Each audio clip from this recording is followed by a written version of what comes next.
Korea misal begitu. Lalu juga dengan membaca teori politik, Anda akan tahu dan memahami bagaimana cara yang terpilih untuk mencapai tujuan politik tertentu. Jadi Anda akan lebih mudah menjelaskan perilaku politik sekelompok orang. Lebih mudah. Kenapa umpamanya Anies Baswedan yang sudah awal minta lockdown tapi Presiden mengatakan jangan umpamanya. Saling beradu argumentasi. Ya Anda sama-sama tahu lah. Tentu PDIP dan kekuatannya tidak menginginkan Anies maju di Pilpres itu tidak memberi panggung kepada Anies seakan-akan Anies adalah gubernur yang paling tepat memilih pihak lockdown umpamanya. Di pihak yang lain Anies akan berusaha selalu mencitrakan bahwa dia adalah gubernur yang paling berhasil untuk menangani pandemi ini. Nah itu semua bisa dibaca.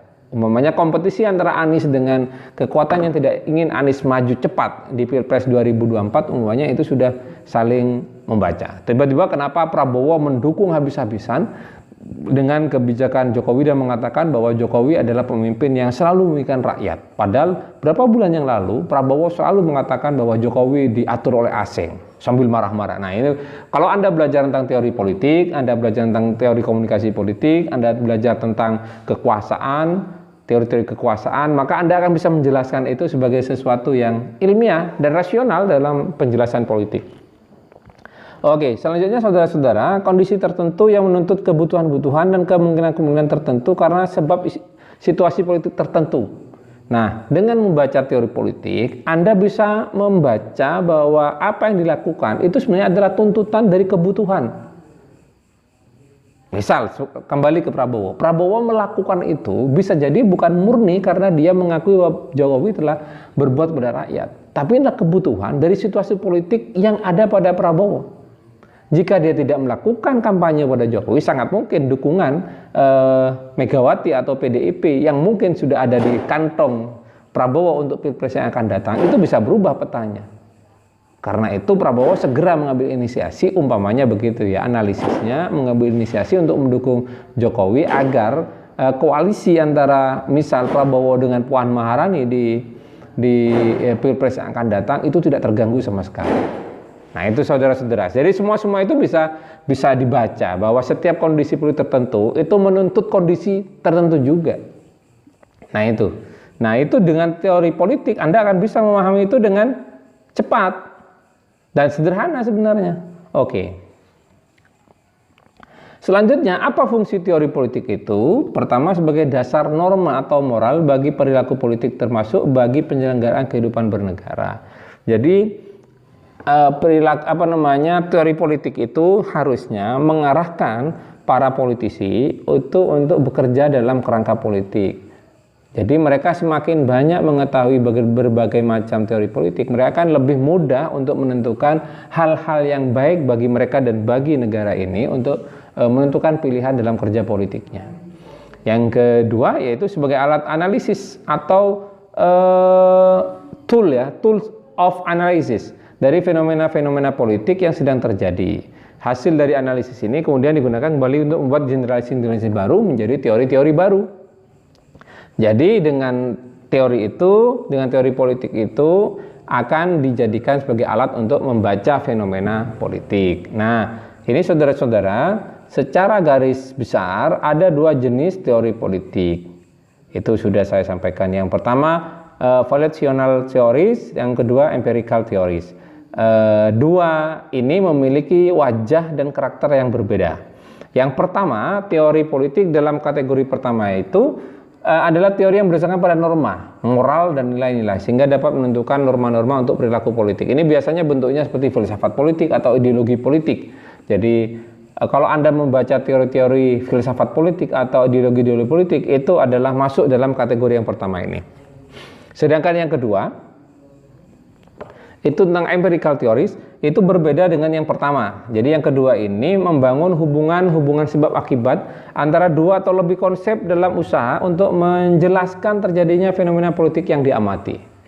Jadi ini lebih praktis, tidak sesuatu yang sifatnya masuk dalam kerangka kajian filsafat. tapi praktis. Nah, ini biasanya empirical theories ini yang lebih banyak dipakai di perkembangan terbaru saat ini. Kenapa? Karena ini lebih mudah diimplementasikan, lebih mudah dijelaskan, lebih mudah untuk dipakai dalam praktek-praktek penelitian, sehingga lebih banyak yang ini yang dipakai oleh para akademisi di akhir-akhir dekade ini.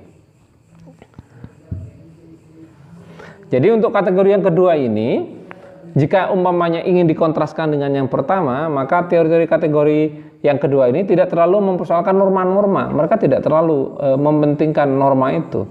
Teori kategori kedua ini biasanya menggunakan tahapan-tahapan seperti mendeskripsikan, mengklasifikasikan, lalu mengkomparasikan fenomena kehidupan politik untuk kemudian disistematisir dan disimpulkan dalam generalisasi. Jadi lebih aplikatif ya. Karena apa? Karena tidak kemana-mana, tidak terlalu ngawang-ngawang, tapi real yang ada di depan, realitas di hadapan itu yang betul-betul dijadikan bahan kajiannya.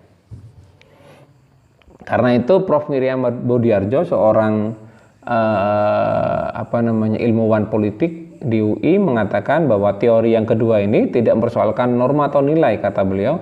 Oleh karena itu teori-teori ini dapat dinamakan teori itu yang bebas nilai, value free. Jadi bebas nilai, dia tidak bicara tentang baik buruk, tidak, tapi bagaimana kekuasaan direbut, begitu aja. Penjelasannya sangat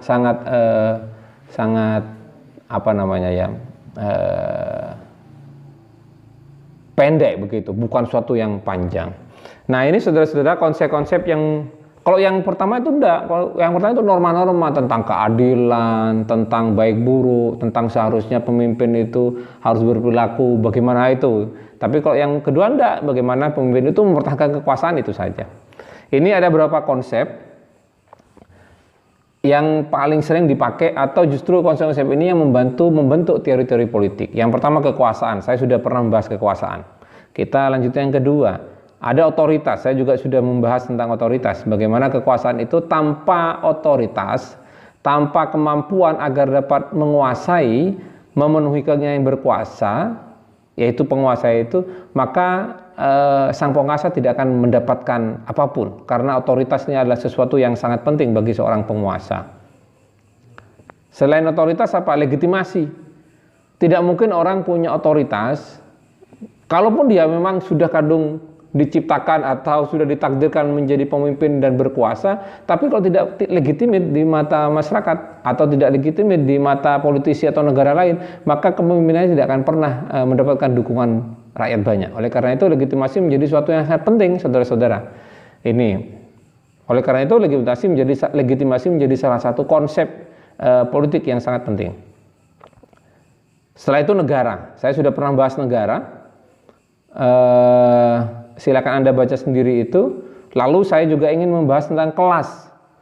Ini bukan kelas kita ya, tapi kelas. Kelas ini pembagian kategori masyarakat yang diciptakan atau disampaikan oleh Marx. Kata Marx, masyarakat itu ada dua kategori, yaitu yang pertama kelas yang mendominasi, yang kedua adalah kelas yang didominasi.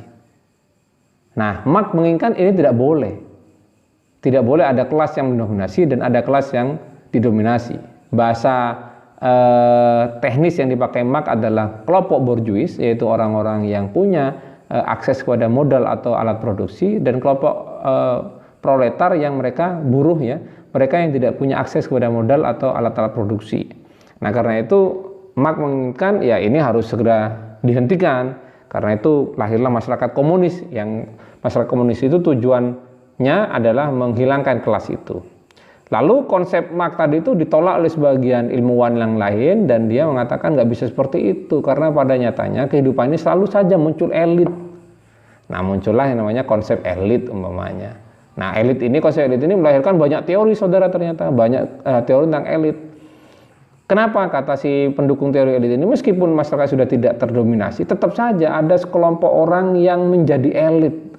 Sekelompok orang kecil yang ini akan menjadi penentu sebenarnya. Nah, itu nanti konsep elit.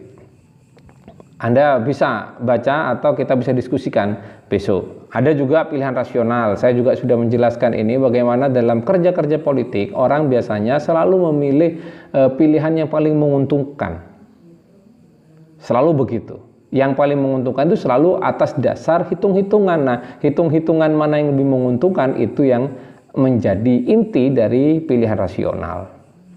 Ada juga modernisasi. Ini tentu pembahasan beda, tapi satu saat saya akan bahas ini juga.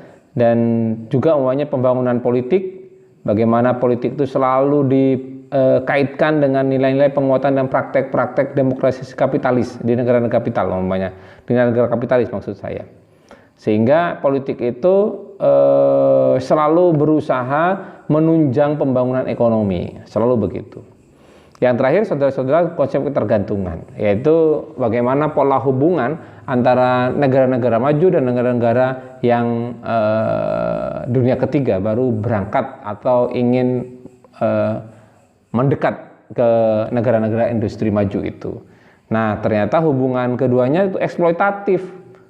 Negara maju itu selalu saja mengeksploitasi negara-negara yang sedang berkembang itu. Nah, itu saudara-saudara, saya sebagaimana janji saya tadi, saya tidak akan banyak menjelaskan di pertemuan kali ini karena ini bulan Ramadan. Saya juga punya keyakinan Anda tidak akan terlalu bersemangat mungkin ya, mohon maaf, diskusi di hari Rabu besok kalau umpamanya saya terlalu banyak menyampaikan materi yang akan disampaikan pada Anda. Saya cukupkan pada pertemuan kali ini dan saya harap saudara-saudara membaca atau mendengarkan atau menyimak video atau PowerPoint dan MP3 yang saya kirim, dan di hari Rabu kita bisa diskusikan secara